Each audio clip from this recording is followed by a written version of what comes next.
രാമ രാമ രാമ ഹരേ ഹരേ ഹരേ കൃഷ്ണ കൃഷ്ണ കൃഷ്ണ ഹരേ ഹരേ ഹരേ രാമ രാമ രാമ ഹരേ ഹരേ കൃഷ്ണ കൃഷ്ണ കൃഷ്ണ ഹരേ ഹരേ.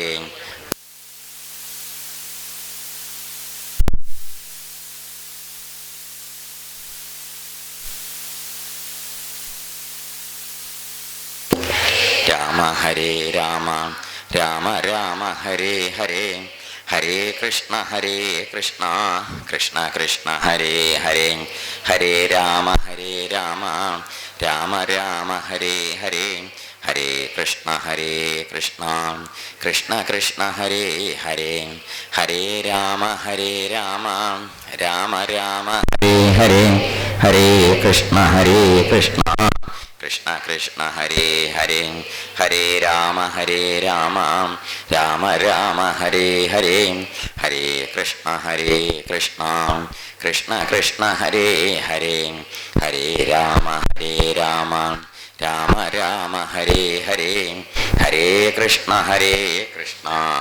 കൃഷ്ണ ഹരേ ഹരേ. സർവത്ര ഗോവിന്ദനാമ സങ്കീർത്തനം ഗോവിന്ദ ഗോവിന്ദ.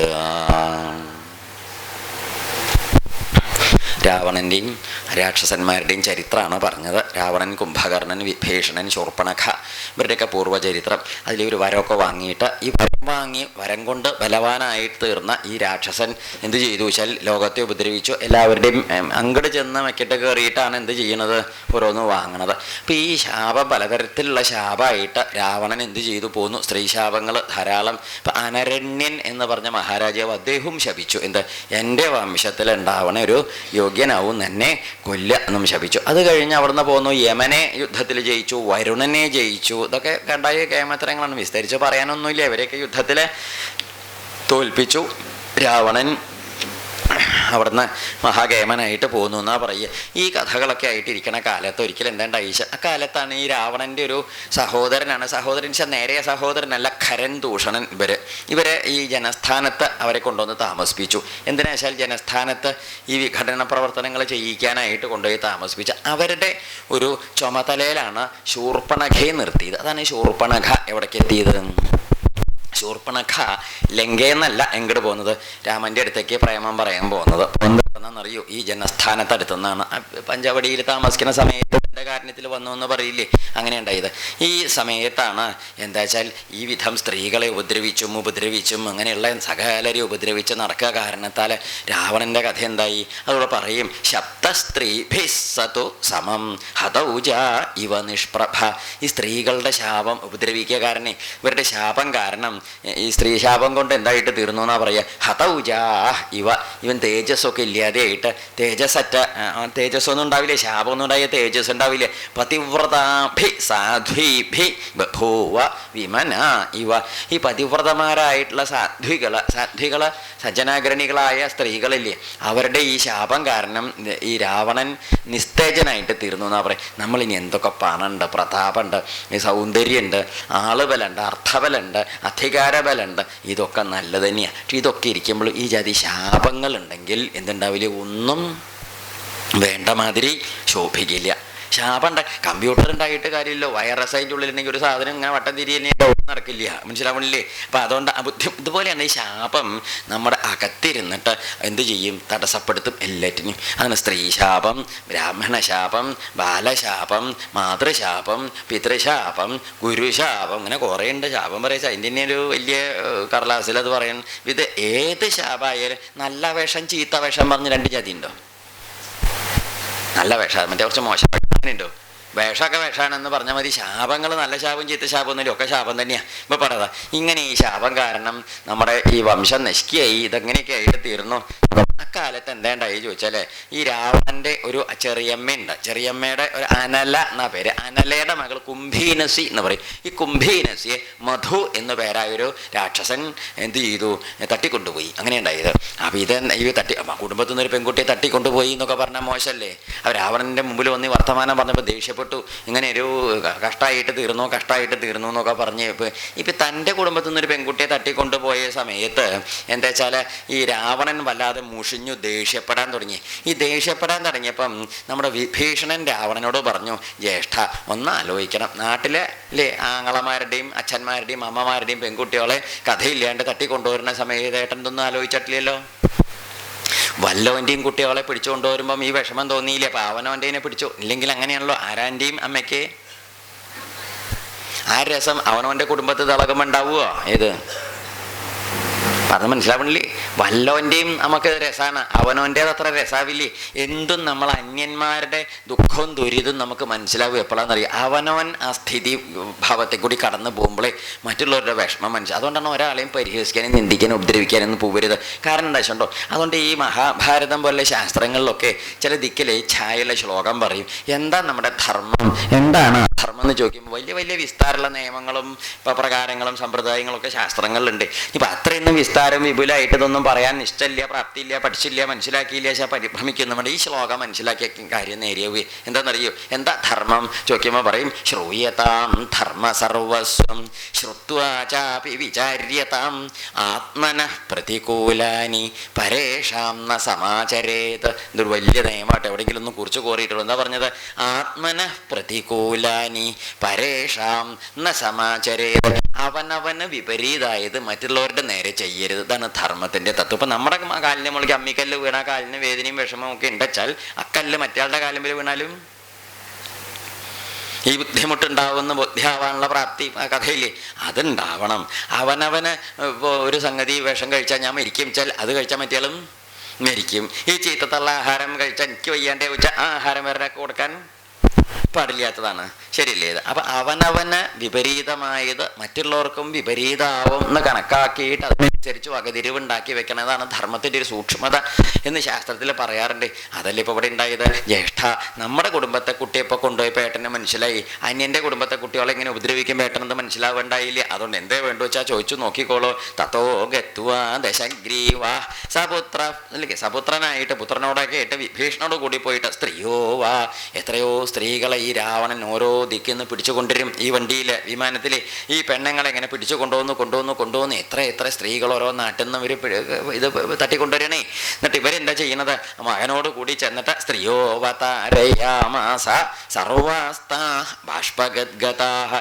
ഈ ദുഃഖിച്ച് നിലവിളിച്ച് വിഷമിക്കുന്ന പാവപ്പെട്ട പെങ്കടാങ്ങളെയും സ്ത്രീകളെയും ഈ തേരുന്ന അല്ലെങ്കിൽ ഈ വണ്ടിയിൽ നിന്ന് ഇറക്കി കൊണ്ടുവന്നു. അപ്പോൾ എന്താ ഉണ്ടായതെന്നിട്ട് പറയുകയാണ്, അവരുടെ കണ്ണീരുണ്ട് ആ വണ്ടി നിറഞ്ഞു, ആ ശാപം കൊണ്ട് ഈ രാജ്യം നശിച്ചു ജ്യേഷ്ഠ എന്ന് വിഭീഷണൻ ഇടയ്ക്കിടയ്ക്ക് പറയും. ഇത് പറയും ചെയ്തു. വിഭീഷണൻ ചോദിച്ചു, ജ്യേഷ്ഠ കണ്ണീരുണ്ടല്ലേ നമ്മുടെ വംശം നശിക്കുന്നത്, അതുകൊണ്ട് എന്താ വേണ്ടത്? ഈ വിഭീഷണൻ ഇടയ്ക്കിടയ്ക്ക് നല്ല വർത്തമാനം പറഞ്ഞു കൊടുക്കും. പക്ഷെ പറഞ്ഞിട്ട് കാര്യമില്ലേ, നല്ലത് പറഞ്ഞു കൊടുത്തിട്ട് കാര്യമില്ലേ? കേൾക്കണോൻ്റെ മനസ്സും സ്ഥിതിയും ഭാവവും. ഇപ്പം നമ്മളിപ്പോൾ വലിയ കേമനാണോ അല്ലെങ്കിൽ കേമത്തൻ്റെ നിശ്ചൻ്റെ ധാരാളം പഠിച്ചിട്ടുണ്ടെന്ന് പറഞ്ഞിട്ട് അതിങ്ങനെ പറഞ്ഞു കൊടുത്തോണ്ടൊന്നും വലിയ കാര്യമൊന്നുമില്ല. എന്താ കാരണം? പറഞ്ഞു കൊടുത്തിട്ട് ഇത് കേൾക്കണമെങ്കിൽ ഉള്ളിലും തോന്നണ്ടേ ഇതെനിക്ക് നന്മയ്ക്കാണ്, അതുകൊണ്ട് നന്മ ഉണ്ടാവും, ഇതിങ്ങനെ ചെയ്താൽ നന്മയാവുമെന്ന് തോന്നിയാലല്ലേ. ഇപ്പോൾ കുളമുണ്ട് നമ്മുടെ നാട്ടിൽ ഇല്ലേ? കുളമില്ലേ? കിണറില്ലേ? കിണറുണ്ട്, ഒന്നാം തരം കുളിമുറിയുണ്ട്, 12 ലക്ഷം കൊണ്ട് പണിത കുളിമുറിയുണ്ട്. ഇതൊരു ജാതി സോപ്പ അതിലിരിക്കണത്. വെള്ളം ഇങ്ങനെയും ചീറ്റ് എങ്ങനെ വേണം നമ്മൾ നിന്ന് കൊടുത്താൽ കുളിപ്പിക്കാൻ ആരുണ്ട്? കുളിമുറിയുണ്ട്, കയറി വാതിലടച്ചാൽ മതി, ആര് കുളിപ്പിച്ചോളും? കുളിമുറി തന്നെ കുളിപ്പിച്ചു. എന്തൊക്കെ ജാതി സൗകര്യമുണ്ട്! കുളവും കിണറും പൈപ്പും കുഴലും സോപ്പും അതും ഇതും എല്ലാ ജാതി സംവിധാനങ്ങളും നമ്മുടെ നാട്ടിലുണ്ട്. പക്ഷേ പറഞ്ഞിട്ട് കാര്യമില്ല. പുഴയുണ്ട്, വേണമെങ്കിൽ നീന്തിയും കുളിക്കുക, തടാകണ്ട, അതും ആവാം. പക്ഷേ അതൊന്നും ഉണ്ടായിട്ട് കാര്യമില്ല. അവൻ്റെ നാറ്റം മാറണമെങ്കിൽ എന്ത് ചെയ്യണം? ഇവനെന്ന് തോന്നണം നാറണുണ്ട്, ഈ നാറ്റം മാറണം, അത് മാറണമെങ്കിൽ കുളിക്കണം എന്ന് തോന്നി ഇവൻ ഇതിന് തയ്യാറാവാത്തിടത്തോളം കാലം ഒരു കിണറിനും കുളത്തിനും പൈപ്പിനും കുഴലിനും കുളിമുറിക്കും പുഴയ്ക്കും തടാകത്തിനും ആരുടെ നാറ്റം മാറ്റിക്കാൻ പറ്റില്ല. ഇവൻ്റെ പറഞ്ഞതിൻ്റെ അർത്ഥം എന്താണ്? അതുകൊണ്ട് അവനവന് തോന്നാത്തിടത്തോളം കാലം നന്നാവില്ല. ഈ രാവണൻ എത്ര പറഞ്ഞ് ബോധ്യപ്പെടുത്തി. ഈദൃശൈസ്ത്വം സമാചാരൈർ യശോർത്ഥകുലനാശനൈ ദർശനം പ്രാണിന ദർശനം ജ്ഞാത്വാ സ്വമതേന. അതല്ലേ ഉണ്ടായത് ഈ ജാതി. ദർശനം എന്ന് പറഞ്ഞാൽ ഇങ്ങനെയുള്ള ഉപദ്രവം ചെയ്യൽ കാരണം കഷ്ടം തന്നെ. ഈ പാപത്തിന്റെ ഫലമാണ് ഇപ്പൊ ജ്യേഷ്ഠ നമ്മൾ അനുഭവിച്ചത്. നമ്മുടെ അനിയത്തി കുട്ടിയാരും ഉണ്ട് ഈ മധു. അങ്ങനെ ഈ മധു എന്ന് പറഞ്ഞ അസുരൻ കൊണ്ടുപോയ സമയത്ത് അനലയുടെ മകൾ കുംഭീനസിയാണ് കൊണ്ടുപോയത്. കുംഭീനസിയെ കൊണ്ടുപോയ സമയത്ത് രാവണൻ എന്ത് ചെയ്തു? ഈ മധു എന്ന് പറഞ്ഞവൻ്റെ അടുത്തേക്ക് ചെന്നു. തൻ്റെ അനിയത്തിയെ കൊണ്ടുപോയില്ലേ. അവിടെ ചെന്നപ്പം കുംഭീനസി എന്ത് ചെയ്തു? ഓടി വന്നിട്ട് പറഞ്ഞു, കൽക്കല വിട്ട് ജ്യേഷ്ഠ, എൻ്റെ ഭർത്താവിനെ കൊല്ലരുതേ കൊല്ലരുതേ കൊല്ലരുതേ പറഞ്ഞ് നിലവിളിച്ചു. അപ്പോൾ ഒരു കാര്യം മനസ്സിലായില്ല, ഇവർ രണ്ടാളും കൂടി അഡ്ജസ്റ്റ്മെൻറ്റിലാണ് പോയതെന്ന്. ഓട്ടോറിക്ഷ വിളിച്ച് പോയതാണ്. അപ്പോൾ തട്ടിക്കൊണ്ടുപോയി എന്നാണ് പേര്. അപ്പോൾ പറയുകയും ചെയ്തു, അയ്യോ എൻ്റെ ഭർത്താവിനെ കൊല്ലരുതേ കൊല്ലരുതേ. അപ്പോൾ ചോദിച്ചു, എവിടെ അവൻ, വിളിക്കവനെ എന്നൊക്കെ പറഞ്ഞു. രാവണൻ ആരെ വിളിക്കുമെന്ന് ഈ മധു എന്ന് പറഞ്ഞ രാക്ഷസനെ വിളിക്കൂ പറഞ്ഞു. അയ്യോ അദ്ദേഹം ഇവിടെ ഇല്ലേ, കൊല്ലരുതേ. ഇവിടെ അങ്ങോട്ട് നിലവിളിച്ചു. അപ്പോൾ അനിയത്തി കുട്ടി ഇങ്ങനെ നിലവിളിച്ചു. അപ്പം അങ്ങനെ കണക്കാക്കരുത്, എൻ്റെ വലിയ ഏട്ടനല്ലേ എനിക്ക് വരം തരണേ എന്ന് ചോദിച്ചു. അപ്പോൾ എന്താ നിനക്ക് വരം വേണ്ടത് ചോദിച്ചു. അപ്പോൾ പറഞ്ഞു, എൻ്റെ ഭർത്താവിന് ആയുസ്സും ആരോഗ്യം ഉണ്ടാവണ മാതിരി അങ്ങ് പ്രവർത്തിക്കണം എന്നും പറഞ്ഞു. ശരി അങ്ങനെ വരം തന്നു എന്നും പറഞ്ഞു. അപ്പോൾ എന്ത് ചെയ്തു?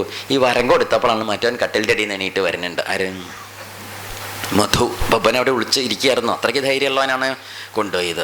അവരും തിരിച്ചു വന്നു. അങ്ങനെ മധു എന്ന് പറഞ്ഞ് ആ രാക്ഷസനെ കൊന്നില്ല. അവൻ്റെ കൂടെ എന്തുണ്ടായി? സൗഹൃദം ആണ്, മധുസഖ്യം എന്ന് പറയും. മധുവിൻ്റെ കൂടെ ഉണ്ടായി എന്നാ പറയുക. അങ്ങനെയൊക്കെ ഉണ്ടായി. ഏതായാലും വിഭീഷണൻ ഈ വർത്തമാനങ്ങളൊക്കെ പറഞ്ഞ് ബോധ്യപ്പെടുത്ത പതിവുണ്ടെച്ചാലും അതൊന്നും ഫലിച്ചില്ല എന്ന് മാത്രമല്ല, അവനവൻ്റെ കുടുംബത്തിലുണ്ടായ ദുരിതം അത് പ്രത്യേകം പറഞ്ഞു കൊടുക്കുകയും ചെയ്തു. അക്കാലത്ത് വേറൊരു കഥ ഉണ്ടായി, നമ്മൾ മുമ്പ് പറഞ്ഞതാണത്. ഒരു ദിവസം ഈ രംഭകാരൻ നളഗോപരൻ്റെ ശാപം ഇന്നലെ പറഞ്ഞില്ലേ. നളഗോപരൻ എന്ന് പറഞ്ഞൊരു പുത്രൻ കുബേരൻ്റെ മകനാണ്. ഈ കുബേരൻ രാവണൻ്റെ ഏട്ടനാണല്ലോ. അപ്പോൾ ഏട്ടൻ്റെ മകൻ എന്ന് പറഞ്ഞാൽ അവനവൻ്റെ മകൻ തന്നെ. ഈ കുബേരൻ്റെ മകൻ്റെ ഭാര്യ, കുബേരൻ്റെ മരുമകൾ രംഭ. രംഭരി ഒരു ദിവസം അങ്ങനെ പോണ സമയത്ത് രംഭയെ പിടിച്ചവർ പറഞ്ഞില്ല, ഇതൊക്കെ ഇന്നലെ പറഞ്ഞു. രംഭയെ ബലാത്സംഗം ചെയ്തു. ആ രംഭ അതെവിടെ വന്ന് പറഞ്ഞു? തൻ്റെ ഭർത്താവ് നളഗോപരനോട് പറഞ്ഞു. നളഗോപരൻ ആരെ ശപിച്ചു? രാവണനെ ശപിച്ചു. ഹേ രാവണ, നീയെ നിന്നെ കാമിക്കാത്ത ഒരു സ്ത്രീയെ നീ എപ്പോഴാണോ പ്രാപിക്കാനായിട്ട് പുറപ്പെടുന്നത്, അപ്പോൾ നിൻ്റെ തല ശതധ ആണ് 100 കണക്കിന് കഷ്ണമായിട്ട് മുറിഞ്ഞു പോകും എന്നും പറഞ്ഞിട്ട് മൂർധാവ് തകരുന്നും പറഞ്ഞ് ശപിച്ചു. അങ്ങനെ ഒരു ശാപം കൂടിയിട്ട്. ഇപ്പം രാവണൻ്റെ ശാപത്തിൻ്റെ കണക്ക് പറഞ്ഞാൽ 200 പേജിൻ്റെ 2 നോട്ട് ബുക്ക് വേണ്ടിയത് അത് എഴുതി വെക്കാൻ. എന്താ കാരണം? എത്രയായി കണ്ടില്ല? എത്ര നാട്ടിലുള്ള മര്യാദക്കാരുടെ എല്ലാവരുടെയും ശാപം ആർക്കുണ്ട്? ഏതാണ്ട് രാവണനുണ്ട്. ആ കാലത്ത് പിന്നെയും കുറെ കാലം കഴിഞ്ഞു, പല ജാതി സമ്പ്രദായങ്ങളൊക്കെ ഉണ്ടായി. ഈ കാലത്ത് എന്താ ഉണ്ടായി ചോദിച്ചാൽ, ഈ ഇദ്ദേഹം ഉണ്ടല്ലോ, നമ്മുടെ ഈ രാവണൻ്റെ മകൻ ഇന്ദ്രജിത്ത് എന്താ ചെയ്തു വെച്ചാൽ, ഇന്ദ്രജിത്ത് പലതരത്തിലും തപസ്സൊക്കെ ചെയ്ത് മഹാവീരനായിട്ട് അദ്ദേഹം തപസ് ചെയ്ത് ഇന്ദ്രനെയൊക്കെ യജ്ഞങ്ങളൊക്കെ കഴിച്ച് പ്രസാദിപ്പിച്ച് ഇന്ദ്രൻ്റെ കയ്യിൽ നിന്ന് വരമൊക്കെ വാങ്ങി. ഇന്ദ്രൻ്റെ കയ്യിൽ നിന്ന് വരം വാങ്ങിയ സമയത്ത് ഇന്ദ്രൻ്റെ കയ്യിൽ നിന്ന് വലിയ വലിയ വരങ്ങളൊക്കെ വാങ്ങി തിരിച്ചു വന്ന് അച്ഛനോട് പറഞ്ഞു, അച്ഛാ ഞാൻ വലിയ വരങ്ങളൊക്കെ വാങ്ങി ഇന്ദ്രൻ്റെ അടുത്ത് നിന്ന് പറഞ്ഞപ്പോൾ രാവണൻ പറഞ്ഞു, അതിൽ വലിയ കാര്യമൊന്നുമില്ല എന്ന് പറഞ്ഞു. എന്താ കാരണം? ഈ ദേവന്മാരെ തൊഴുതിട്ട് വരം വാങ്ങി എന്ന് പറഞ്ഞാൽ എന്തും എടുക്കാനുള്ളത്? എന്താ കാരണം? ദേവന്മാരുടെ ശത്രുവാണ് ആര്? ഈ അസുരന്മാര്, രാക്ഷസന്മാര്. ഈ രാക്ഷസന്മാര് ദേവന്മാരുടെ അനുഗ്രഹം കൊണ്ട് വരം വാങ്ങി എന്ന് പറഞ്ഞാൽ ഒരു കാര്യമില്ലേ. അങ്ങനെ ഇരിക്കുന്ന കാലത്ത് ഇത് കേട്ടപ്പോഴാണ് ഇന്ദ്രജിത്ത് പോയിട്ട് എന്ത് ചെയ്തു? ഈ ഇന്ദ്രനോട് കൂടിയിട്ട്, ഇന്ദ്രജിത്ത് എന്ന പേരില്ല, മേഘനാഥൻ എന്ന പേര്. ഈ മേഘനാഥൻ എന്ന് പേരുണ്ടാവാൻ കാരണം ഇതിന് പെറ്റിട്ടപ്പോൾ തന്നെ അന്ന് തുലാമാസിൽ വൈകുന്നേരം ഇടിവെട്ടണ മാതിരി ഇത് കരഞ്ഞത്. ഈ സാധനം പെറ്റത്. അങ്ങനെ ഇടിവെട്ടും പോലെ കരയ കാരണം അതിൻ്റെ ശബ്ദം കേട്ടപ്പോഴാണ് ആരൊക്കെയോ പറഞ്ഞു ഇതിന് പേര് തന്നെയാണ് നല്ലത്. എന്താ? ഇടിവെട്ടൻ. എന്താ? മേഘനാഥൻ എന്ന് പറഞ്ഞാൽ ഇടിവെട്ടണ ജാതി ശബ്ദമുള്ള. മലയാളത്തിൽ പറയുമ്പോൾ ഒരു ഭംഗിയില്ലായ, സംസ്കൃതം പറയുമ്പോഴൊക്കെ നല്ല രസമാണ്. മേഘനാഥൻ എന്നൊക്കെ പറയുമ്പോൾ ഒരു രസമാണ്. ഇടിവെട്ട ജാതി എന്നൊക്കെ പറഞ്ഞാൽ ഒരു ഭംഗിയില്ല. ഇടിവെട്ട് പോലെ ശബ്ദമുള്ള ഭീകരൻ സമ്പ്രദായത്തെ ലോകത്തെ ഭയപ്പെടുത്തുന്ന ഇവൻ ഇന്ദ്രൻ്റെ നേരെ യുദ്ധം ചെയ്ത് ഇന്ദ്രനെ ജീവനോടെ പിടിച്ചു. യുദ്ധത്തിൽ കൊല്ലാതെ പിടിച്ച കയറിട്ട് കെട്ടി കൊണ്ടുവന്ന സമയത്ത് അത് വലിയ മോശമായിപ്പോയി. എന്താ കാരണം? ഇന്ദ്രനെയൊക്കെ പിടിച്ചു എന്നൊക്കെ പറഞ്ഞ ദേവന്മാർക്ക് മോശമല്ലേ. അപ്പോൾ ദേവന്മാരെന്താ ഉണ്ടായിച്ചാൽ ഈ പുലസ്ത്യ മഹർഷിയുടെ അടുത്ത് വന്നിട്ട് പറഞ്ഞു, മഹർഷി ഇത് മോശമായി, ഇപ്പോൾ ഇങ്ങനെയൊന്നും പറ്റില്ല, അങ്ങനെയൊക്കെ കഷ്ടമായി എന്നൊക്കെ പറഞ്ഞു. അപ്പം ഇങ്ങനെ പറ്റില്ല, വിടണേ എന്നൊക്കെ പറഞ്ഞാൽ ബ്രഹ്മാവിൻ്റെ അടുത്തെത്തി കേസ്. ബ്രഹ്മാവ് പറഞ്ഞു, ഇന്ദ്രജിത്തിനോട് പറഞ്ഞു, മേഘനാഥ് ഇന്ദ്രനെ പിടിച്ച് ജയിച്ച് കയറിട്ട് കെട്ടി കൊണ്ടുവന്നോന്നുകൊണ്ടാണ് ഈ കുട്ടിക്ക് എന്ത് പേരുണ്ടായതെന്ന്?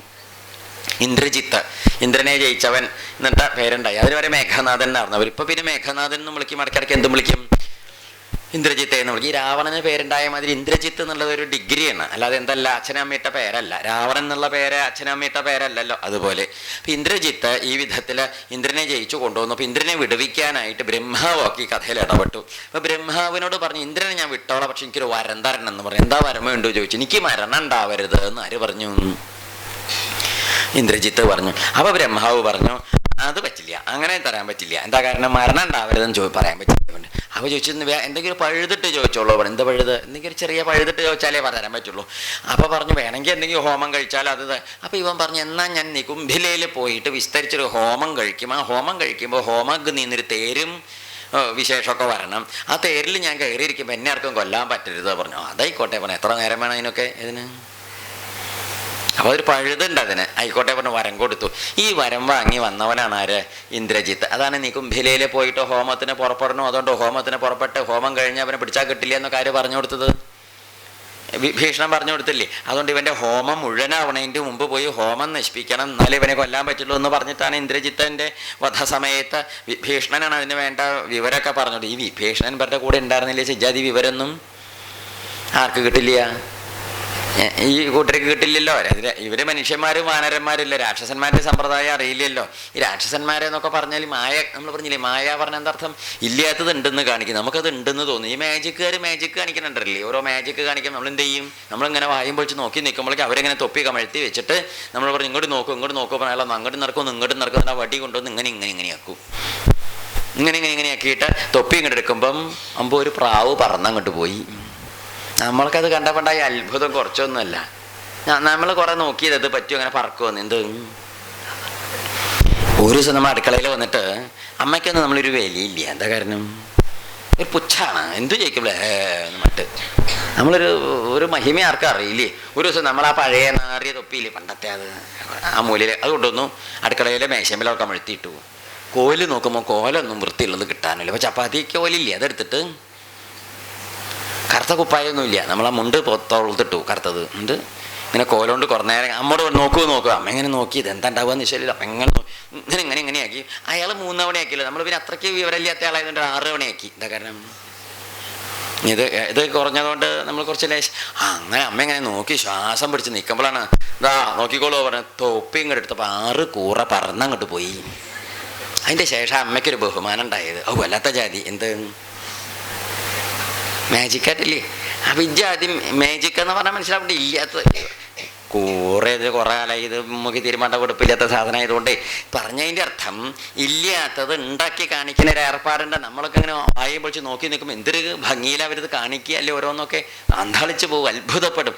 ഈ ജാതി അത്ഭുതപ്പെടുന്ന ജാതി മായാവിലാസ പ്രവൃത്തികൾ ചെയ്ത് മനുഷ്യനെ എന്തല്ലാണ്ടാക്കി മയക്കിയിട്ട് യുദ്ധത്തിലൊക്കെ വഴിതെറ്റിക്കുമാര് രാക്ഷസന്മാർ. ഈ രാക്ഷസന്മാരുടെ മായാ വഴിതെറ്റിക്കൽ എന്ന് പറഞ്ഞ ബുദ്ധിമുട്ടുന്ന രക്ഷിച്ചെടുത്ത ആളാരാണ്?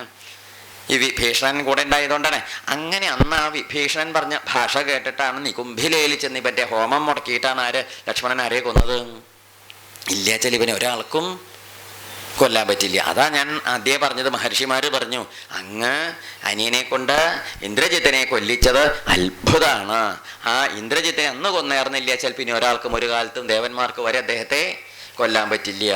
അതൊരു രാവണനെ പിന്നെ മനുഷ്യന്മാർക്ക് കൊല്ലാന്നൊരു വരയുണ്ട്. ഇതെങ്കിൽ ഇനിയിപ്പോൾ രാമൻ ഒഴിവില്ല ചെയ്തെങ്കിൽ മനുഷ്യന്മാർ ചെന്നാലും സംഗതി വരം കൊണ്ട് എന്താവും? രാമനെയാണ് നിയോഗിച്ചതെന്ന് മാത്രമേ ഉള്ളൂ.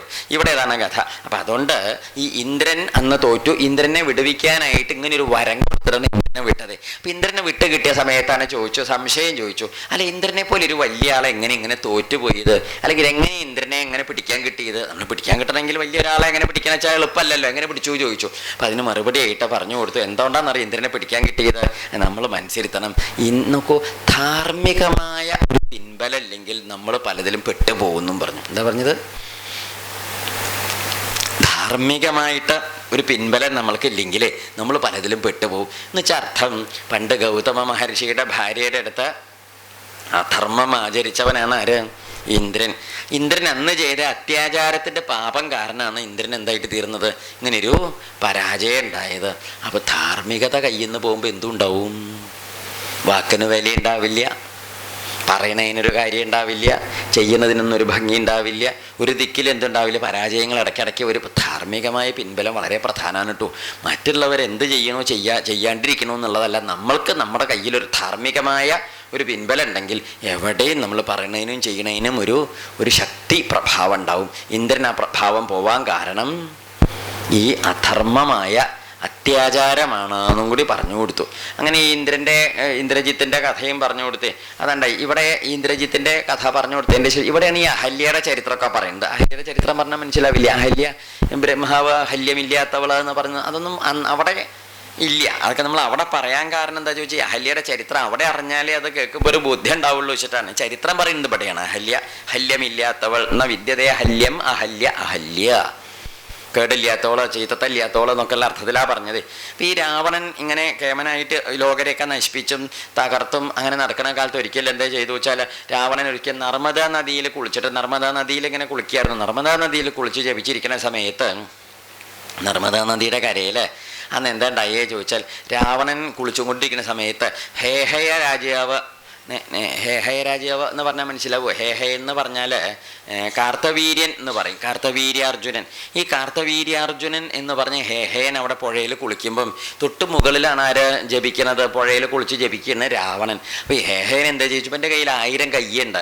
ഈ ഹേഹയനെ ഇവനും എൻ്റെ ഭാര്യമാരും കൂടി പുഴയിൽ കുളിച്ചുകൊണ്ടിരിക്കുന്ന സമയത്ത് പുഴയുടെ നടുക്കിറങ്ങിയിട്ട് ഹേഹയൻ കൈ ഇങ്ങനെ ഇങ്ങോട്ട് നല്ലോണം പരത്തി ഇങ്ങോട്ട് വെച്ച് ഈ പരത്തി വെച്ച സമയത്ത് പുഴ മുല്ലപ്പെരിയാർ അണക്കെട്ട് പോയി വെള്ളം അങ്ങോട്ട് പൊങ്ങി നല്ലോണം മുകളിലേക്ക് അങ്ങോട്ട് കയറി. രാവണൻ തൊട്ട് മുകളിൽ ജപിക്കണ്ടേ പുറത്തെ കടവിൽ. അങ്ങനെ വെള്ളം പൊങ്ങി വന്നപ്പോൾ രാവണൻ്റെ ദേവാരൊക്കെ എന്തായി? വെള്ളത്തിൽ മുങ്ങിപ്പോയി. രാവണൻ വെള്ളത്തിൽ മുങ്ങി. കുറച്ച് കഴിഞ്ഞപ്പം ഈ കാർത്തവീര്യൻ കയ്യെടുത്തപ്പോൾ എന്താ ഉണ്ടായത്? വെള്ളം അങ്ങോട്ട് ഒഴുകിപ്പോയി. രാവണൻ്റെ മുണ്ടും പോയി. ഈ രാവണനെ എന്താ ചെയ്തു വെച്ചാൽ ഈ കാർത്തവീര്യൻ വന്ന് പിടിച്ചങ്ങോട്ട് കെട്ടിയിട്ട് അപ്പോൾ രാവണൻ യുദ്ധത്തിന് വന്നു കാർത്തവീര്യൻ്റെ കൂടെ. കാർത്തവീര്യൻ വളരെ നിസ്സാരമായിട്ട് വള്ളി കൊണ്ട് പിടിച്ച് അവിടെ അരയിലങ്ങോട്ട് കെട്ടിയിട്ട് കൊണ്ടുവന്നു അവിടെ മരത്തിൻ്റെ കൂട്ടിലിട്ടു. കുഞ്ഞിരാമൻ ചാടിക്കൊള്ളാൻ പറഞ്ഞു. നല്ലോണം അങ്ങോട്ട് ചാടിക്കൊടുത്തു വരും.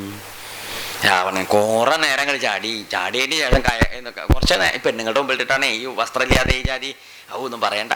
ഒടുക്കം കൂടെ അങ്ങോട്ട് തുറന്നിട്ട് രാവണനോട് പറഞ്ഞു, രാവണ ഓടിക്കോളൂ എന്നും പറഞ്ഞു. രാവണൻ പറഞ്ഞില്ല വെച്ചാലും തന്നെയായിരുന്നു ഉദ്ദേശം. ഇത് രാവണൻ അങ്ങോട്ട് ഓടി. വല്ലാത്ത ജാതി ഓട്ടം, ഗംഭീര ഓട്ടം ഓടിയത്. പക്ഷെ രാവണന് നന്നായിട്ട് ഓടാൻ പറ്റി, തടസ്സങ്ങളൊന്നും ഉണ്ടായില്ല. നമുക്ക് ഈ ഓടുമ്പോൾ ആകെ തടസ്സം എന്താ? അതന്നെ, ഒരു കൈ കൊണ്ട് എപ്പോഴും അതിൻ്റെ വക്ക് പിടിക്കണം. എന്താ വെച്ചാൽ പല്ല് വായലുണ്ടാവില്ല. മുണ്ടും വസ്ത്രമൊക്കെ കാലിൻ്റെ മുകളിൽ കുടുങ്ങിയും തടഞ്ഞും വീഴില്ലേ. ഇത് ഒരു വിഷമം ഉണ്ടായില്ല. എന്താ നന്നായിട്ട് ഓടാൻ പറ്റി. കാരണം എന്താ വെച്ചിട്ടുണ്ടോ? ട്രാക്ക് സ്യൂട്ടായിരുന്നു. എന്ത് ഡബിൾ മുണ്ടല്ല, അരയിലൊന്നും ഇല്ലല്ലോ. അതുതന്നെ രാവണൻ ഓടി ലങ്കയുടെ പാടത്തെ വരമ്പത്തേക്ക് കൂടി മണ്ടില്ലാണ്ട് ഓടി വരുന്നത് മാളികയെന്ന് മണ്ടോതിരി കണ്ടിട്ട് ആ പണിക്കാരൻ, അയ്യോ ഇത് എന്ത് പ്രാന്തൻ, നാളെ അമ്പലത്തിൽ ഇപ്പോൾ പെണ്ണുങ്ങൾ ചോദിക്കില്ലേ ഇത് എന്ത്. അപ്പം അത് ആ മണ്ടോതിരി അവിടുന്ന് കീറിയ തോർത്തുമുണ്ട് പണിക്കാരൻ്റെ കയ്യിൽ കൊടുത്തേച്ചാൽ അത് ചിറ്റിയിട്ടാണ് നമ്മൾ കേട്ട വലിയ രാവണൻ വന്നത്. അങ്ങനെ കാർത്തവീര്യൻ്റെ അടുത്ത് ആര് പെട്ടിട്ടുണ്ട്? വലിയ വലിയ ആൾക്കാരെ തലയ്ക്ക് തല്ലിയൊക്കെ പിടിക്കുമെങ്കിലും ചില ദിക്കിൽ ആര് പെടുന്നുണ്ട്? ഈ അങ്ങനെയൊക്കെ ഉണ്ട്. അങ്ങനെ എവിടെയെങ്കിലും പെട്ടവൻ്റെ അടുത്ത് പോയിട്ട് എന്ത് പറയും? കൈ കൊടുത്തിട്ട് പറയും നമ്മൾ സുഹൃത്തുക്കളാണെന്നും പറയും. ബലവാന്മാരെ കിട്ടി തോറ്റ് തുന്നമ്പാടി നാണം കെട്ടാലും അവിടെ ചെന്ന് കുമ്പിട്ട് നിന്നിട്ട് നമ്മൾ സുഹൃത്തുക്കളാണെന്ന് പറഞ്ഞ് അവരെ സൗഹൃദം കൂട്ടും. അങ്ങനെയൊക്കെ ഉണ്ടായത്. ഇത് നമ്മൾ ബാലിയുടെ കഥയിനെ ഇവിടെ പറയണ്ട. ബാലി എന്നൊരു ബലവാൻ ഉണ്ടായിരുന്നു കിഴക്കിന്തേല. ബാലിയെ പിടിക്കാനാണോ വാലമ്പല് പിടിച്ച് നമ്മളറിയില്ല. മുണ്ട് മുക്കും പോലെ മുക്കി തല്ലി കല്ലുമ്പോൾ തല്ലി മുണ്ട് അങ്ങനെ മുക്കി അടിച്ചും പാകപ്പെടുത്തി വിട്ടു. അങ്ങനെ ബാലിയോടും പറഞ്ഞു എന്ത് വേണ്ടു, നമുക്ക് സഖ്യം ആവാമെന്നും പറഞ്ഞ് ബാലിയുടെ കൂടെയും സഖ്യം ചെയ്തു. അങ്ങനെ അതൊക്കെ പറഞ്ഞു കൊടുത്തു. അപ്പോൾ ഈ കഥകൾ പറഞ്ഞു. പിന്നെ ഹനുമാനെ കുറിച്ച് പറഞ്ഞു കൊടുത്തു. ഹനുമാൻ്റെ മഹിമയുടെ കാര്യം. ഹനുമാൻ വലിയ മഹിമയുള്ള ആളാണല്ലോ. ആ ഹനുമൽ മഹിമയ്ക്ക് അത് നമ്മൾ പറഞ്ഞതാണ് അന്ന് ചാരണ സമയത്ത്. അതിവിടെ വിസ്തരിച്ച് പറയും. ഈ അഞ്ജന പെറ്റ കാലത്ത് മുകളിലേക്ക് ചാടി പുറപ്പെട്ട് സൂര്യബിംബം കണ്ടു. സൂര്യബിംബം വിഴുങ്ങാൻ പുറപ്പെട്ടപ്പം ഇന്ദ്രൻ എന്ത് ചെയ്തു? ഇത് പെറ്റ് വീണ സമയത്ത് സൂര്യന് വിഴുങ്ങാൻ പുറപ്പെട്ട എണീറ്റ് നടക്കുന്ന കാലത്ത് എന്തൊക്കെ മുഴുങ്ങും? ഇന്ദ്രനെ മനസ്സിലായി തൻ്റെ കാര്യമൊക്കെ എന്തായാലും മുഴുങ്ങി പോകുന്നു. ഇന്ദ്രൻ ആ വജ്രായുധം താടിക്ക് വിട്ടു. ആ താടിക്ക് കൊണ്ടിട്ടാണ് ആര് വീണത്? ഈ കുട്ടി വീണപ്പോഴാണ് വായുദേവൻ പണങ്ങി. എന്താ കാരണം? തൻ്റെ മകനെ ഉപദ്രവിച്ചില്ലേ ദേവന്മാരെ. അങ്ങനെ വായുദേവനെ സന്തോഷിപ്പിക്കാനായിട്ട് എല്ലാവരും എന്ത് ചെയ്തു? വന്ന് ഈ ഉണ്ണിയെ അനുഗ്രഹിച്ചു. ബ്രഹ്മാവ് അനുഗ്രഹിച്ചു. ബ്രഹ്മാസ്ത്രം നിനക്ക് സ്വന്തമാവും, ബ്രഹ്മാസ്ത്രം നിനക്ക് വലിയ ബാധിക്കില്ല. ഇന്ദ്രന് നല്ലോണം ജ്ഞാനം, വിജ്ഞാനം, അറിവ്, ബോധം, പദവി, തപസ് എല്ലാം നല്ലോണം അനുഗ്രഹിച്ചു. അങ്ങനെ ദേവന്മാരുടെ എല്ലാവരുടെ അനുഗ്രഹം കൊണ്ട് ഈ ഉണ്ണി കേമനായിട്ടിരിക്കുന്ന കാലത്താണ് മഹർഷിമാരുടെ കൂടെ മഹർഷിമാരുടെ അടുത്ത് വികൃതി. അപ്പോൾ അവരെന്ത് ചെയ്തു? അവരാണ് ശപിച്ചു. എന്തായിട്ട് പോട്ടേന്ന് എൻ്റെ എല്ലാ കഥയില്ല എൻ്റെ ആവട്ടേന്ന്. അപ്പോൾ മഹർഷിമാരുടെ കഥ കണ്ടപ്പോൾ ഇത് ഭാവം അങ്ങനെ മൂലയിൽ ഒതുങ്ങി കൂടിയിരിക്കുന്ന കണ്ടപ്പോൾ സങ്കടമായി. അപ്പോൾ അവർ ശാപത്തിലൊരു ഭേദഗതി വരുത്തി. അതൊക്കെ എങ്ങനെയാണ്? എൻ്റെ ശക്തികളൊക്കെ കല്യാണ്ടേ ആവും ചാലും ആരെങ്കിലും ഒരാൾ നിനക്ക് നിൻ്റെ ശക്തിയെക്കുറിച്ച് ഓർമ്മപ്പെടുത്തി തന്നത് വീണ്ടും ഫലിക്കും എന്നും പറഞ്ഞു. അങ്ങനെ ജാമ്പവാൻ കാരണവരാണ് എന്ത് ചെയ്തത്, ഇത് ഓർമ്മപ്പെടുത്തി കൊടുത്തത്. പറഞ്ഞതിൻ്റെ അർത്ഥം എന്താണെന്നറിയൂ? അതായത് ഹനുമാനാണ് സമുദ്രം ചാടി അപ്പുറത്തേക്ക് പോയത്. എവിടെ അപ്പുറത്തേക്ക് പോയത്? ലങ്കയിലേക്ക് എത്തിയത് സമുദ്രം ചാടിയിട്ട് ഹനുമാനല്ലേ എത്തിയത്. ഹനുമാൻ ലങ്കയിലേക്ക് ചാടി എത്തിച്ചാലും ചാടിയത് ഹനുമാനാണെങ്കിലും ചാടിച്ചതാരാൻ? ജാമ്പവാൻ ഉണ്ടായതുകൊണ്ടാണ് ആര് ചാടിയത്? ഹനുമാൻ ചാടിയത്. ജാമ്പവാൻ ഉണ്ടായിരുന്നില്ല വെച്ചാൽ ഹനുമാന്റെ കയ്യിൽ ശക്തി ഉണ്ടായിട്ട് വലിയ ചാടില്ല. പറഞ്ഞതിൻ്റെ അർത്ഥം എന്താണെന്നറിയോ? എന്തൊക്കെ നല്ല വർത്തമാനം പറഞ്ഞിട്ടല്ലേ ഹനുമാൻ ഉണർത്തി കൊണ്ടുവന്ന് ചാടിയത്. ഇതിനൊരു സാരാർത്ഥം എന്താണെന്നറിയോ? അതായത് നമ്മുടെ നാട്ടില് ഹനുമാന്മാരൊക്കെ ചാടാൻ തയ്യാറുള്ള കൂട്ടരുണ്ട്, പക്ഷെ ചാടിക്കാനുള്ള ജാമ്പവാന്മാരാരും ഇല്ല. എന്നുവെച്ചെന്തർത്ഥം? അവനവൻ്റെ ഉള്ളിലിരിക്കുന്ന കഴിവുകളെയും മഹിമകളെയും പുറത്തൊക്കെ എടുത്ത് അത് ലോകത്തിന് ഉപകാരമാവണ വിധത്തിൽ പ്രയോഗിപ്പിക്കാൻ വേണ്ട പ്രേരണ നൽകാൻ, നല്ല നല്ല പ്രേരണ നൽകാൻ വേണ്ട നല്ല ഗുരുക്കന്മാർ നമ്മുടെ നാട്ടിൽ കഷ്ടിയാണ്. ഒക്കെ ഉള്ളത് എന്താണെന്ന് മറ്റേ ജാതിയാ. ഏത് പിന്നാക്കം വലിക്കണ ജാതിയാണ് ഈ. അതുകൊണ്ട് രണ്ട് നയങ്ങളെ കുറിച്ച് പറയും. ഒന്ന് ജാമ്പവാൻ നയം ഉണ്ട്, ഒന്ന് ശല്യ നയം ഉണ്ട്. എന്താ നയം? ശല്യനയം. ജാമ്പവാൻ നയം എന്ന് പറഞ്ഞാൽ ജാമ്പവാൻ്റെ ഈ നയാണ് തൻ്റെ ഉള്ളിൽ ഉറങ്ങിക്കിടന്ന്, തനിക്ക് പോലും ബോധ്യമില്ലാതെ ഉറങ്ങിക്കിടന്ന വലിയ വലിയ മഹിമകളെ ആ ഒരു സന്ദർഭം വന്നപ്പം വളരെ ഭംഗിയായിട്ട് ഉണർത്തി ഉയർത്തി വലിയൊരു നിലയിലേക്ക് എത്തിച്ച് ഒരു വലിയ ലക്ഷ്യത്തിലേക്ക് പറഞ്ഞയച്ച ലക്ഷ്യം നേടി തിരിച്ചു വരാൻ കാരണമായി നിന്നതാരാന്നറിയോ? ജാമ്പവാനാണേ. അതുപോലെ നമ്മുടെ നാട്ടിൽ എത്ര ചെറുപ്പക്കാരന് നല്ല യോഗ്യന്മാർ, പല ജാതി കഴിവും പല പ്രാപ്തിയും പല ജാതി മഹിമകളുള്ളവരൊക്കെ ഉണ്ട്. പക്ഷെ അതൊക്കെ മുമ്പിലേക്ക് കൊണ്ടുപോയി നന്നാക്കാനുള്ള സൗകര്യം ഇല്ലേ ഇനിയും. അതല്ലാതെ മറ്റേ പൊടി കൊടുക്കാനും എന്ത് പൊതി ഒക്കെ പറഞ്ഞാൽ മനസ്സിലാവില്ല എല്ലാവർക്കും. ഈ കള്ളും കഞ്ചാവും കൊടുക്കാനും വശീകരിക്കാനും ചീത്തയാക്കാനും നശിപ്പിക്കാനും ധാരാളം സൗകര്യം, നശിപ്പിക്കാനുള്ള സൗകര്യങ്ങൾ ധാരാളം ഉണ്ട്. ഉണർത്തി ഉയർത്തി മുമ്പിലേക്ക് അയക്കാനുള്ള സൗകര്യങ്ങൾ കഷ്ടിയെന്നാണ് പറഞ്ഞത്. ശല്യന്മാർ കുറേ ഉണ്ട്. ശല്യന്മാർ പറഞ്ഞാൽ എന്താ? ശല്യനയം മനസ്സിലാവില്ലല്ലേ? മഹാഭാരതത്തിലെ ഈ കർണൻ യുദ്ധത്തിന് പുറപ്പെട്ടു, എല്ലാവരും പോയില്ലോ. ദ്രോണർ വീണു, ഇനിയിപ്പോൾ ആരും ഇല്ല. ഭീഷ്മർ വീണു, ദ്രോണർ വീണു, ഇനിയിപ്പോൾ ആരെയുള്ളൂ? കർണനാണല്ലോ അടുത്ത വലിയ സ്ഥാനീയാവേണ്ടത്. അപ്പം അദ്ദേഹം സ്ഥാനത്ത് പടത്തലവനാവാനായിട്ട് പുറപ്പെട്ട സമയത്ത് യുദ്ധം ചെയ്തു പോകുമ്പോഴാണ് കർണനൊരു വലിയൊരു വൈമനസ്യം. കർണൻ ദുര്യോധനോട് പറഞ്ഞു, എന്താ എനിക്ക് വേണ്ട മാതിരി യുദ്ധം ചെയ്യാൻ പറ്റാത്തതിൻ്റെ കാരണം എന്താണെന്നറിയൂ? ഇപ്പോൾ നോക്കൂ, കൃഷ്ണനും അർജുനനും എന്ത് നന്നായിട്ട് യുദ്ധം ചെയ്യേണ്ട അർജുനൻ. കാരണം എന്താണെന്നറിയൂ? വണ്ടിയുടെ കാര്യം നോക്കണ്ട, യുദ്ധം ചെയ്താൽ മാത്രം മതി. ഇതിപ്പോൾ എന്താ വെച്ചാൽ ആര് വണ്ടി കയറിയാൽ നമ്മളൊന്ന് നോക്കണം. എന്താ കാരണം? ഇല്ലെങ്കിൽ ഇത് പാലത്തിൻ്റെ മുകളിൽ താഴേക്ക് പോവാൻ നമുക്കൊരു കൃഷ്ണൻ വളരെ നല്ല തേരാളി ആയതുകൊണ്ട് അർജുനൻ വളരെ നന്നായിട്ട് ജയിക്കണം. എനിക്ക് അങ്ങനെ ഒരു തേരാളി ഇല്ല, അതാ പറ്റിയത്. അപ്പോൾ നമ്മൾ ദുര്യോധനൻ ചോദിച്ചു, അങ്ങക്ക് പറ്റിയ ആരെങ്കിലും സങ്കല്പത്തിലുണ്ടോ തേരാളി? ഉണ്ടെച്ചാൽ നമുക്ക് വരുത്തിയിട്ട് ഇപ്പം തന്നെ നിയമനം കൊടുക്കാമെന്നും പറഞ്ഞു. അപ്പോൾ ഉണ്ടോ ഒരാളുണ്ടോ? അതാരാ ചോദിച്ചു? നമ്മുടെ ശല്യമ്മാമ. ആര്? ശല്യരുണ്ടെന്നും പറഞ്ഞു. അപ്പോൾ ശല്യര് ക്ഷത്രിയനാണേ. അപ്പോൾ ദുര്യോധനൻ പറഞ്ഞു, ശല്യര അല്ലാത്ത ജാതി. ശരി, അവനവൻ്റെ കാര്യമാണല്ലോ, അപ്പോൾ നമ്മൾ ഉത്സാഹിക്കണ്ടേ. ദുര്യോധനൻ പോയിട്ട് ശല്യരോട് പറഞ്ഞു, ശല്യമാമ അങ്ങ് എൻ്റെ അച്ഛനാണ് അമ്മാവനാണെന്നൊക്കെ പറഞ്ഞു, കുറെ പറഞ്ഞു. അപ്പോൾ ആ പറഞ്ഞു, എന്താ വേണ്ടു ചോദിച്ചു. അങ്ങ് കർണൻ്റെ തേര് തെളിക്കണം. ഏട്ട ഒരാട്ടം ഉണ്ടായത് അവിടെ നിന്ന്. സൂതൻ്റെ തേര് ഞാൻ തെളിക്കി, ക്ഷത്രിയന്മാരുടെ തേരെ തെളിക്കുന്ന ആളാ സൂതൻ. എന്നിട്ട് സൂതൻ്റെ ക്ഷത്രിയെ ഞാൻ തെളിക്കി. അതിന് വേറെ ആളെ നോക്കണം. ആര് പറഞ്ഞു? ഇയാൾ കുറച്ച് ജാതിപ്രാന്തൊക്കെയുള്ള ആളാ. ആര്? ഈ ശല്യമാമി. അവൻ കുറേ പറഞ്ഞു. അങ്ങനെ നിന്നങ്ങോട്ട് ചൊറിഞ്ഞു തുടങ്ങിയാര് ദുര്യോധനെ കുറേ പറഞ്ഞു. അങ്ങ് നോക്കൂ, കൃഷ്ണനേക്കാൾ മേലെയുള്ളൊരു തേരാളിയാണ് അങ്ങ് എന്നുള്ളത്. ആരേക്കാൾ മേലെ? അതൊക്കെ ആർക്ക് ഇഷ്ടമായി? ഈ ശല്യര് പിന്നെ ലേശം അങ്ങനെ പൊക്കിയ വേഗം പൊങ്ങും, ലിഫ്റ്റൊന്നും വേണ്ട. അല്ലാണ്ട് തന്നെ ആര് പൊങ്ങും? ശല്യർക്ക് അങ്ങനത്തെ ഒരു ചെറിയ അസ്കതയുണ്ട്. ശല്യർ നല്ലോണം പൊങ്ങി. അപ്പോൾ പറഞ്ഞു, കാര്യമൊക്കെ ശരി തന്നെയാണ് ദുര്യോധന, താൻ ഇങ്ങനെ പറഞ്ഞതുകൊണ്ട് ഞാൻ വേണമെങ്കിൽ വണ്ടി ഓടിക്കാം. പക്ഷേ എന്താ വെച്ചോ, ഞാൻ എന്തെങ്കിലുമൊക്കെ ഈ കർണൻ്റെ നേരെ വിഡ്ഢിതരം കണ്ടാലേ ഗുണദോഷം പറയുമ്പോൾ എൻ്റെ മെക്കറ്റ് കയറാൻ വന്നാലുണ്ട് ഞാൻ ഇറങ്ങി പോട്ടു എന്നും പറഞ്ഞു. ഞാൻ ചോദിച്ചോട്ടെ ഇനിയിപ്പോൾ എങ്ങനെ കർണനോട് പറഞ്ഞു, ഇയാൾക്ക് വണ്ടി ഓടിക്കാമെന്നൊക്കെ പറഞ്ഞു. പക്ഷേ കുറച്ച് അപകടമാണ്, എന്തെങ്കിലുമൊക്കെ പറയും. നമ്മൾ എന്താ ചെയ്താൽ ചവിട്ടിൽ പഞ്ഞി തിരിക്കാൻ മതി എന്നും പറഞ്ഞു. എന്ത് കേട്ടില്ല കണ്ടില്ല എന്നിരിക്കുക, അല്ലാതെ അത് പറ്റുമോ ചോദിച്ചു. അത് കുഴപ്പമില്ല, പറഞ്ഞോട്ടെ, പക്ഷെ വണ്ടി ഓടിക്കുമോ? വണ്ടി അസലായിട്ട് ഓടിക്കും, അത് മതിയെന്നും പറഞ്ഞു. അങ്ങനെ കർണൻ വലിയ സന്തോഷമായി, വലിയ തേരാളിയെ കിട്ടിയല്ലോ. കർണൻ തേരിലേക്ക് ഇങ്ങോട്ട് യുദ്ധത്തിന് ഇങ്ങോട്ട് കയറി കാലം ഇങ്ങോട്ട് വയ്ക്കും. എടാ പൊട്ട, ഏത് കാലം നീ വെച്ച, നീ നന്നാവുക.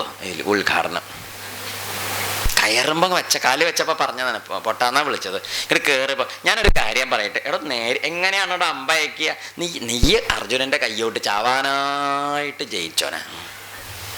ഇടയ്ക്കിടയ്ക്ക് ആര് പറയും, എടാ നിൻ്റെയൊക്കെ അഹമ്മദി കാണുമ്പോൾ വലിയ എടുപ്പാണ്, എടാ നീയൊക്കെ അർജൻ്റെ മുമ്പിൽ എന്തുണ്ട്, നിന്നെയൊക്കെ കൊള്ളു. എനിക്കൊക്കെ എന്നെ കാണുമ്പോൾ അങ്ങനെ തോന്നുകയാണ്. പണ്ട് ഈ വൈശ്യകുമാരന്മാർ എച്ചിൽ കൊടുത്ത് കാക്കയെ വളർത്തി, കാക്ക തടിച്ച് വന്നപ്പോൾ കാക്കയ്ക്ക് തോന്നി കേമനാണ്. ഒരു അരയന്നങ്ങളെ കണ്ടപ്പോൾ ചോദിച്ചു, അരയന്നങ്ങളെ ഞങ്ങളുടെ കൂടെ എൻ്റെ കൂടെ നിങ്ങൾ മത്സരിക്കാനുണ്ടോ ചോദിച്ചു. അരയന്നങ്ങൾ പറഞ്ഞു, ഞങ്ങൾ മത്സരിക്കാനെന്നില്ല, കുട്ടികൾ സ്കൂളിട്ട് വരാറ്, ഞങ്ങൾ പോകുക. ആര് പറഞ്ഞു? അവർ തോൽക്കും വെച്ചിട്ടല്ലേ മത്സരിക്കാത്ത. ഇപ്പം ഇങ്ങനെ പിന്നാക്കം നടന്ന് കുത്തുകയാണ് ഈ കറുത്ത കാക്കേ. ഒടുക്കാൻ അരയന്നങ്ങൾ പറഞ്ഞു സ്വൈരം വേണ്ട എന്തായാലും, ശരി എന്നാൽ മത്സരിക്കുക എന്നും പറഞ്ഞു. അപ്പോൾ കാക്ക പറഞ്ഞു, നമുക്ക് മത്സരിക്കുക, ഈ സമുദ്രത്തിൻ്റെ അപ്പുറത്തേക്ക് പറക്കാം, നമുക്ക് മുമ്പിലെത്തുന്ന ആളെ ഞാനാ മുമ്പിലെത്തിയാച്ചാൽ നിങ്ങൾ എന്ത് ചെയ്യണം, നിങ്ങളുടെ ആ വെളുപ്പ് എനിക്ക് തരണം, മനസ്സിലായില്ലേ? ഇനി നിങ്ങളാണ് മുമ്പിലെത്തണ വെച്ചാൽ എൻ്റെ കറുപ്പ് ഞങ്ങൾക്ക് വേണ്ടാന്നും പറഞ്ഞായിരുന്നു. അരയന്നങ്ങൾ കരാറൊക്കെ വെച്ചു. ഇവരങ്ങോട്ട് പറഞ്ഞു. കാക്കയാണെങ്കിൽ ആ എച്ചിലുണ്ടതിൻ്റെ ഉശിരമുണ്ട്